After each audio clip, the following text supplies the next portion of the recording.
Welcome to Breakthrough Consciousness. The podcast where we get out of the loop and into it all. My name is Sean, And I'm Clayton.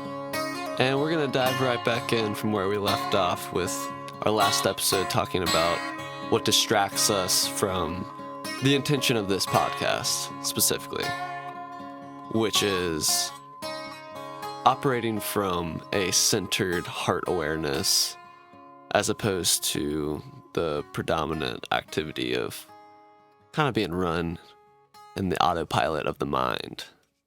So today we're going to be talking about the opposite. So What brings us right here into that centered moment. precisely. Our spirit work, per se. Yeah. So what is spirit work, to expand upon it a little bit? For me personally, spirit work is any activity or state of mind I put myself into that I feel I'm connecting more with myself and my surroundings, operating more out of that centered awareness of the heart. So like for me, broke out my Tibetan singing bowl for this one because I feel like this is something that, well, for anyone that is unaware of what these bad boys are, literally just got this bronze bowl of Tibetan descent. And I'm singing it with this wooden mallet. So I'm just gliding the mallet around the perimeter of the bowl, and it's resonating as such. And it's just it's a physical flow, like rubbing your index finger and your thumb, like just making circles with your fingers, just like a tactile loop that you can like hop in and just flow with as like an anchor for being present. That's one of the many benefits of the singing bowl. Just to give a very hands-on example here to kick us off. Clayton, do you want to like break down some of your more formal or informal spiritual practices, your spirit work? Outside of just enjoying that singing bowl right now, I would say, simply just some active meditation throughout the day. Yeah. If I ever notice I'm feeling a little more angsty or, I start to slow down, my mind's wandering off a little bit. That's kind of like a cue that I've instilled in myself that I need to take a few deep breaths, just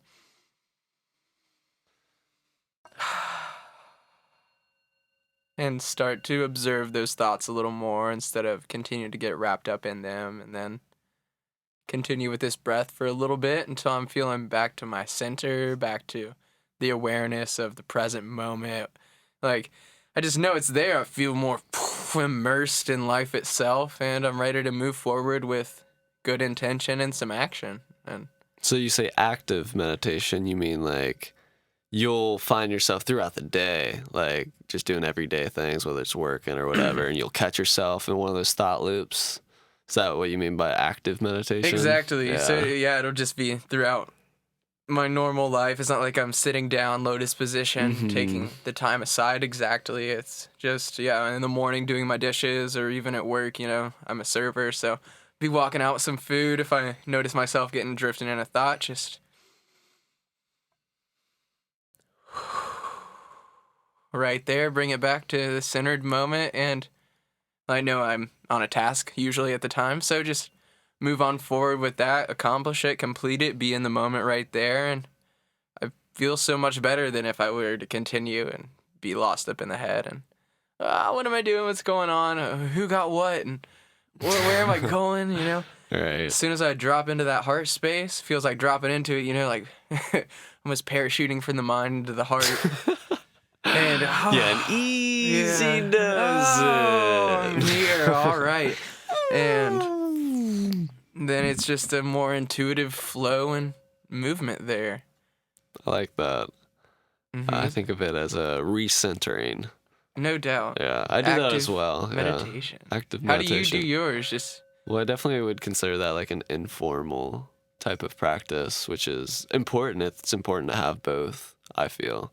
Maybe some people, aren't about the formal practice. I think it's beneficial though in its own right. So I try to do a formal meditation, typically in the morning. I'll admit lately I've kind of fallen off the train a little bit with it.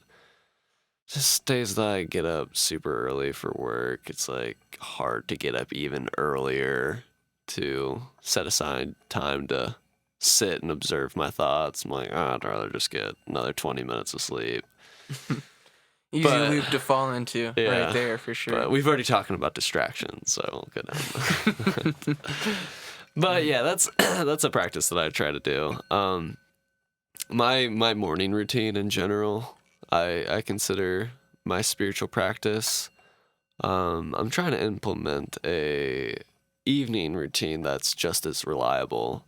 I definitely find that evening is more of the time that I fall off the boat a little bit. It was a train, now it's a boat.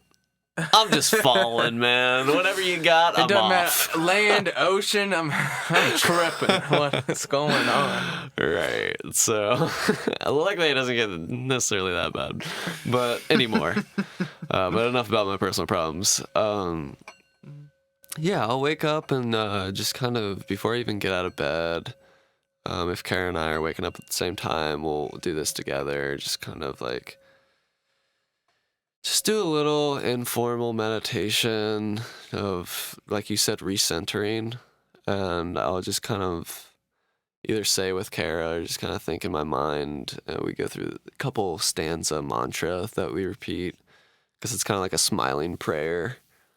It was actually adapted from a book called Energy Secrets. And I'm not going to attempt to pronounce the author's name, but she's a Russian-born healer. And it's a really good book. It talks about doing different types of detoxes. And she's coming from like a spiritual healer perspective. So she's talking about chakras and like basically doing like colon cleanse, kidney, and liver cleanse over course of however long. It's got some really good information in it. And as a part of the detox, it recommended doing these smiling prayers in the morning. Literally just taking time to like visualize. In her practice, she would say to like visualize pink energy coming into your lungs and filling your whole body, and like giving yourself an inner smile. Oh, that's what it was called. It was called the inner smile. And she had a couple different lines that she recommended repeating, and we kind of expanded that into our own unique thing there. So we do that. I oil pull. I'll do like swishing around coconut oil in my mouth. That's supposed to help extract like bacteria and basically like a slow simmer for mouthwash essentially. But that's an old ancient Ayurvedic practice. I don't know too much about it intellectually, but it's something that I do. And then I usually try to do a sitting meditation. But yeah, sorry for the ramble, or thank you for listening to the ramble, I should say. Mm-hmm. But yeah, just morning routine is a big thing, and then I'll try to get in yoga as much as I can. And I'll admit that's something that like that's a growth edge for me, is to practice and make time for yoga more often. I try to get at least a forward fold in every morning. Those are necessary. Nice stretch of the spine. Yeah, it's a Pulling it full out, body decompressing, experience. yeah. Yeah, literally just like hinging at the spine, just letting it all hang forward. Get the blood flow up the legs and down the back. You're just like, oh. Yup. Stretching Body's on fire. Feeling good. Totally planting your feet and feeling like everything in your feet, like that nice hamstring stretch, and then like you can hang so your shoulders are relieved too, your shoulders and neck. Releasing your head to the earth. Yeah. Letting all that physical and non-physical tension just... Yeah, mostly garlic naan, but That sounds good. bad joke. Non for you. But yeah, man, yoga as much as possible, and yeah. Did you have any other practices that you try to implement as much as possible, or? Yoga most definitely Yeah. helps, and Reiki on top of that. Just stay in a more formal meditation style. Just focusing on circulating and channeling that good energy through me, and rejuvenating, kind of like letting go of the old stagnant energies and bringing in good new fresh like chi and energy through my breath and hands and just circulating that energy, opening up my channels and feeling good, feeling closer to the divine for sure. And it helps me come to the center a lot more than some of my other practices do. But that's because I feel I'm setting a more centered, intentional space around the matter in those senses. Okay. It's more a personal ceremony, I'd say, when I actually have the time and intention to sit down and go through that practice, because Yeah. it takes longer than just taking a few breaths to help drop into the moment more. Exactly. Yeah, it's really important to do that, and that's where I slip up a lot, and I'll admit that. I'm trying to keep myself more accountable to taking more time to just rest throughout the day, man. I'm trying to transcend this whole 9 to 5, like you work 40 to 60 hours a week, and then the rest of the time you're like supposed to be resting, but let's be honest, we're catching up on everything else. Yeah, our own personal lives and the things that really fuel us, And if not, non-monetarily. typically like just vegging. Typically it's just like, all right, sit in front of the computer, the device screen, whatever. You're either scrolling or you're scrolling. And it's just like, I'm trying to make it more like I'm gonna work every day, but I'm also gonna rest every day. Like, not saving my relief for the weekend. Like, forget this whole TGIF BS. I'm glad you're happy, Yeah. but please, like, every night, be happy. You know? Right. I totally relate. I mean, Weekend I'm grateful warrior for stuff. my weird schedule because I work all weekend and then Right. go to school a few evenings in the week. I have Mondays off. It's just the best day to have off because everyone else stays in. And Yeah. like, I really love everyone. Like, talk about being super interconnected, but at the same time, people are something I more want to stay away from a lot of times when I am going out. And Well, it's an centering energy myself. exchange, Yeah. Like, when you're around people, your energy is being exchanged. Just I used to repeat myself. be more prone to, being more of a social butterfly and going out all the time. But since I have been like working and going to school and I'd have less time to be with myself, it seems I more want to spend that time with myself since I'm already, in a sense, being forced to interact all the time. Right. And in that sense, I feel like taking that time for myself makes me have better interactions with those people that I'm going to be around regardless.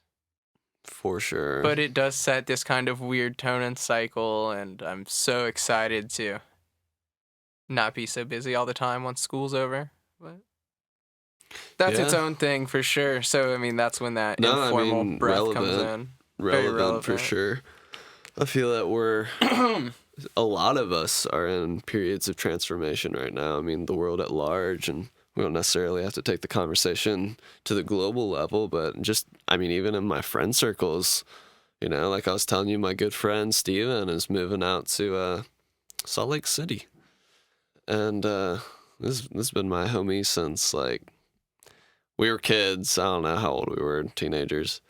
So, old school connection, and just like, hey, I'm super excited that they're going on to a new chapter, him and Lily, So I think that that's kind of symbolic of, like, a lot of us are getting into new chapters. New ways of life, and we're definitely creating ourselves and hopefully following our hearts in the process. Exactly.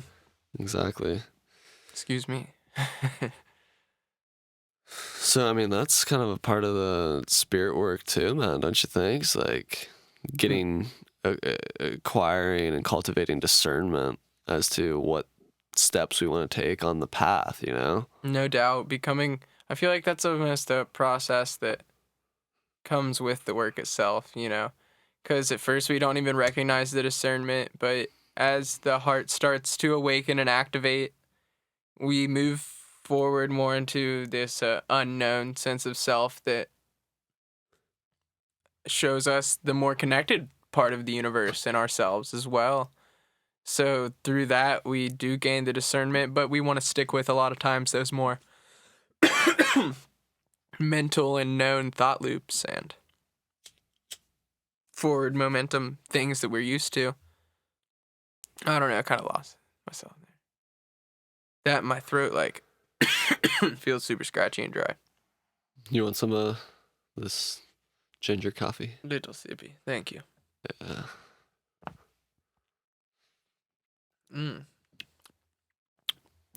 That's good and sweet. See, I ate most of the honey out of the bottom of mine before. That's hilarious. But yeah, I mean, just stepping into that unknown and creating a sense of what we want to manifest, to use a buzz term, but it's really a good way of visualizing it, materialize, if you will. We're materializing our lifestyles every day. Usually we choose to sustain the one that we enacted yesterday. But every day we have that choice as to what we're going to walk into, what we're going to get ourselves into, what we're going to create, and what we're going to consume. And I feel that it is important to have a balance between, how much we're consuming versus how much we're creating. That's definitely part of my spiritual work as well, is working on art. Art proves to be helpful for sure a lot of times. I've been thinking about it lately, actually. The latest episode of Resounding Source Guided Meditations was a kind of piano.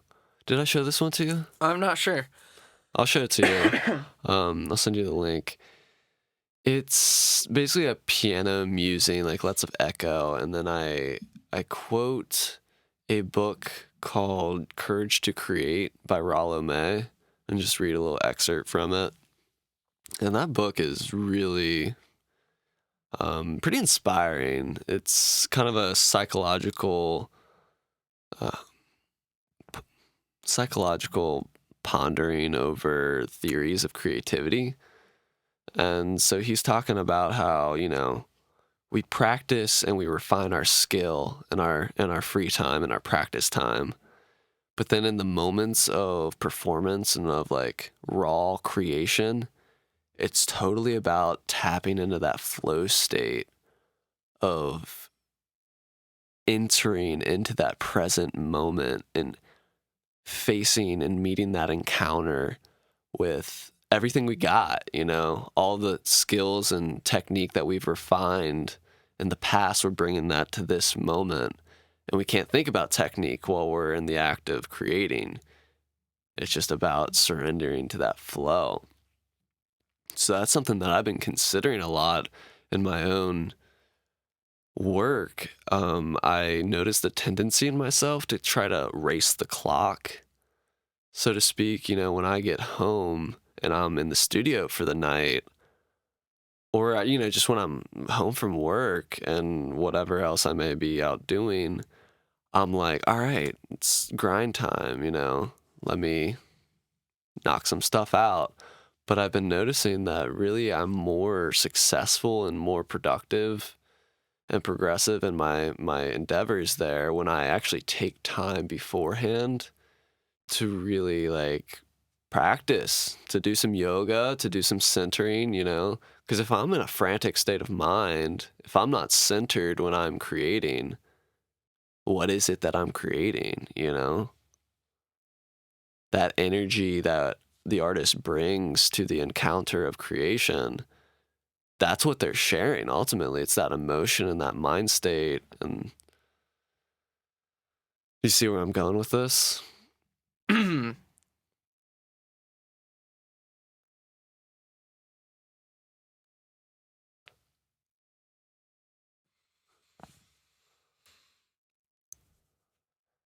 Yeah, for sure.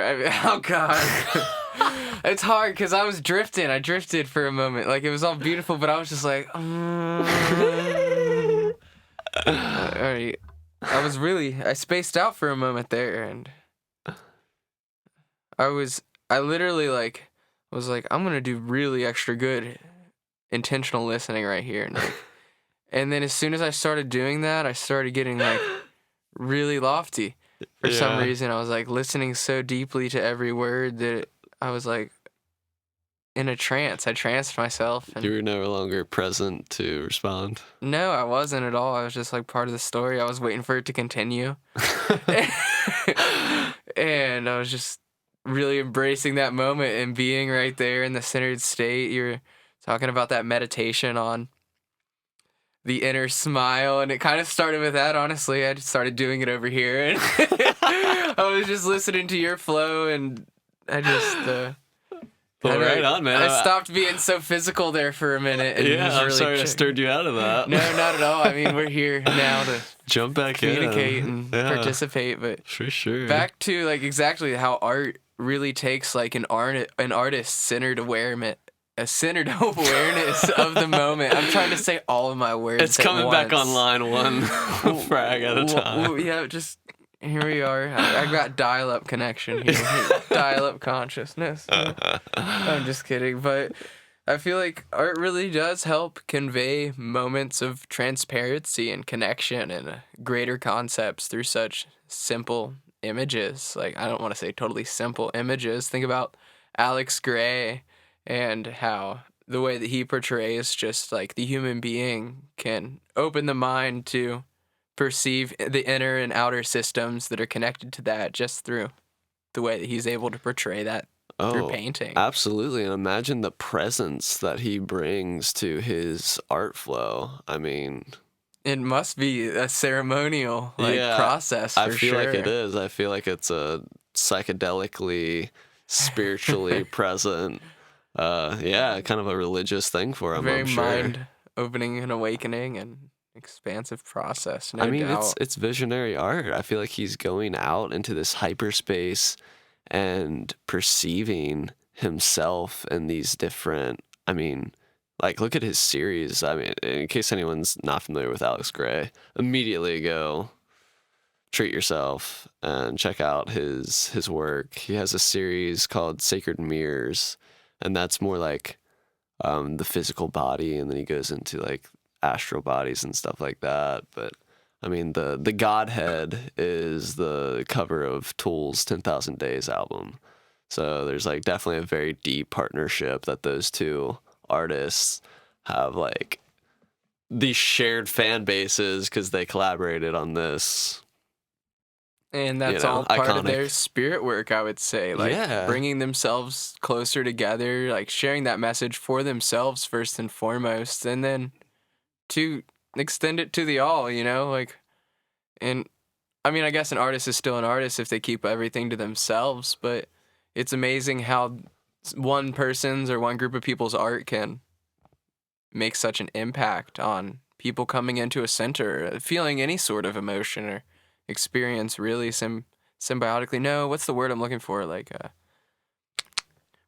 Simultaneously? No. Symbiotically sounds Symbiotic sounds appropriate to me. close to what I'm getting at. It's Well, that would imply that both the audience and the artist are benefiting from that interaction of energy, which is true. I It mean, is true. you know, artists on Tool's platform, and those guys are getting paid for what they're doing. mm-hmm. You know, so there's that energy exchange, and then also like a live show where they are. It's not just the album that people are enjoying. I was just thinking of that word where you kind of like live through someone for that moment, through their experience of like that sharing that energy. You're almost like experiencing that. Vicariously? Yeah, vicariously. Which is funny, Tool. Yeah. But so I was wondering if you set that up intentionally. That's a good synchronicity. intention. For sure. But, Interesting. yeah, man. But that all really does relate with spirit work to the extent that it is something that we do actively, whether we really know we're doing it actively or not, but we're listening to this music and experiencing this art or creating art and creating music to the extent or purpose that it really brings us into a more feeling-based awareness, which typically stems from the heart. I feel our feelings come from the heart more than our thoughts. Or otherwise, I'd think it, I suppose. I mean, think about it this way, or feel it out this way. Again, our language is like built around these narratives, these vantage points. We tend to say, I think blah, blah, blah, blah, blah, blah, or think about, whatever. I digress. Feel it out. I mean, it seems that the heart awareness and the feeling states, they're more broad scale than thought, aren't they? The conscious mind is like putting things into compartments, It's the labeling. toolbox or filing cabinet for reality, I'd say. It really helps us to understand. It makes us feel more equivalent, I guess, by breaking down some of these larger things to a level we can understand it. Whereas Gives the illusion of understanding. the illusion of understanding, but even understanding has the insinuation of you're still beneath it, you know? So, like, what's the point of understanding if you're not going to make yourself an equal? Where I feel the heart Interesting. space provides that equivalence and equality and connection.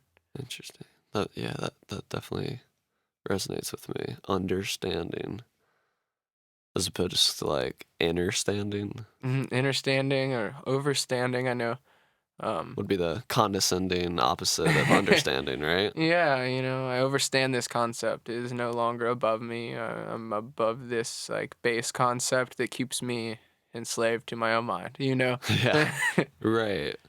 Which was my point initially, is just that this emotional context seems to be more broad scale. It's like, does that make it more intelligent? It's just a different type of intelligence. And I feel like spiritual work is finding that discernment as to get these two elements of the human spirit, these two elements of the human body, to be in alignment with each other rather than fighting against each other. I mean, I don't want to be taken wrong here. I'm not saying use your mind to battle the mind so No, that the but I heart can feel like win. there It's is- a balance. Yeah, I mean, there's literally a center point between the mind and the heart, and that's the truth.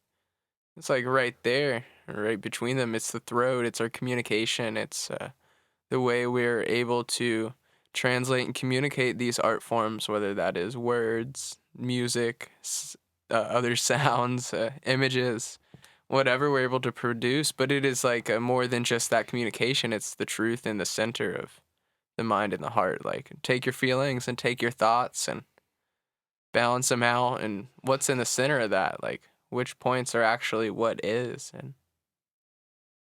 what's not just over grandiose feeling or underwhelming thought. Yes. Yes. You just propelled me into a serious neck stretch there. Just letting the head hang and go side to side. Like, I really carry a lot of tension in my neck and in my upper back and shoulders and everything. And it's interesting to become aware of the symbolism, if you will, or how different aspects of the psyche are represented in our body and in different locations in our body. I mean, you know more about this than I do, being someone that works in body healing and body work, energy healing, energy work. How do you say All it? of the above. I don't know what the it preferred just- term is. I feel like physical manifestations of, common spiritual root illnesses. Like, tensions, we have these literally. sayings like, oh, you're a pain in my neck, or carry the weight of the world on my shoulders. You're stressed out. You've got should all do your this. problems, and you keep your body all tensed and your shoulders are high strung, and eventually you're just, you know what I mean? Right. Compressing them to the point where they don't even have room to fill back up with blood, so you're hurting yourself because you're carrying all your stressors around all the time. Right. And just And- the to break down like the shoulder. It's the should right? And it's like we have all these external pressures of what we should be and whatever. And like how are those things valuable? I think should is a very invaluable word. I should have done that. Or That's you such should a have done that. yeah, it's a that's- terrible feeling, honestly. Yeah, it's or- terrible. Yeah, it's guilt. Expectation is a terrible thing to have on anyone or to have for people. I mean, yeah, like there's certain levels of things like common understanding, but understanding again, but at the same time, it's like expectations kind of destroy reality because it takes us out of what actually is because we have some sort of preconceived should for the idea. Yeah, talk about being too in the mind is when our expectations don't meet reality. Our ideas and concepts, our mental space is not aligned with the physical space, which is what we call reality. The band Wookie Foot has a song, I believe it's called Should. And Yeah? it goes like, so please don't should on me, and I Nice. won't should on I you, like something that. like that. But I like yeah, that. it's all about that concept right there. And, we shouldn't should ourselves and we shouldn't should each other because at a base level, it just harms what really is. You just shouldn't do it. It harms what is, Did I Yeah. say we shouldn't should ourselves? I did. But we shouldn't. We shouldn't should. But if we should, we just gotta wipe it Well, up because it's messy. I just encourage us to find new ways of communicating that. Because, I mean, to say should, like, yeah, it has meaning. It's just not the most wise and clear message. Like, instead of, I should have done this, I could say, like, had I known blah, blah, blah, and acted in such a way, like, things Or- would have been different for me. And, like, You could look at I would have been more harmonized with whatever. right, or we could just look at the experience, and instead of being like, "Oh, I should have done this," we could be like, "Well, what can I gain from this, and what did I learn?" Right. Instead of shooting yourself from any opportunity Bullshit. to learn, yeah, we're learning from the experience instead. And it's the same as being like, yeah, everything was great, but like this happened, and it's really being like everything was great, and I was able to learn this because it didn't go the way I expected. It's more of an Right. opportunity for growth and learning rather than being down on ourselves, which I Totally. feel like is a mindfulness practice that could be classified as spirit work as well. It's just not judging the moment by saying, well, but, or it should have, or at least it didn't, It's being like it's all okay and looking at it for what it is, maybe learning something from it and That's all we realizing can do. at the base level, it's okay. Yeah, Everything's cool. exactly. I mean, just in terms of reframing our dialogues here, I mean, instead of telling people what they should be doing, why not explain why? Like, if I said, oh, you should do yoga. No, you should really do that. You should do it. It's good for you. Maybe explain, like, or give a personal account. When I do this practice, I feel X and X. You know what I'm saying? Like, it helps me feel more in line and present in my life. Give people a reason to give a shit about what your shoulds are. Mm-hmm. Be that example first and foremost. And I just think this is just one example of how our language is limited and just ways of breaking through that a little bit I don't into feel like more we've really harmonious language. given any examples and just be like, do this without explaining how it's helped ourselves, I feel like. It is a tendency, though. It's a temptation. I mean, I'll admit I went through a phase where I would put that type of BS on Facebook, just like little one-liners or, some insight that I might have had in like a deep space, in myself. But then And when then you bring it to the forefront. And then it's you just bring like, it to you put it on this pedestal of like what you think your megaphone is to the world. And then like once you've put it into words, you've basically like almost ruined it because now it's not an experience. It's a symbol of an experience, that no one else has had. You had that experience and you're talking about it. Like I just But it's reached a hard point. to quantify your own experiences and then broaden them out onto the world. It's a And, like, personal level of growth. Exactly, and like purely translate it, accurately. But anyway, yeah. Are there any other spirit practice? Any other examples of spirit work that you wanted to discuss today, or shall we go ahead and wrap this up?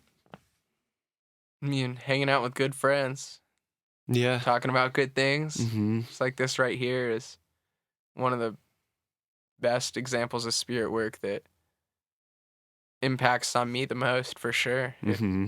Yeah, Because it's man. real, it's right here, it's us being open and vulnerable, and That's that allowing it informal to therapy flow. that we were talking about earlier. I feel that when, friends become family and we reach a state of comfortable yet courageous vulnerability where we can just, open some wounds or just shine light onto some dark spots and our experience and just throw that out to the ocean, instead of carrying all that burden on our shoulders, surrender it to the altar of the divine, I mean, that's kind of what we are here. We're offering our lives to this collective experience.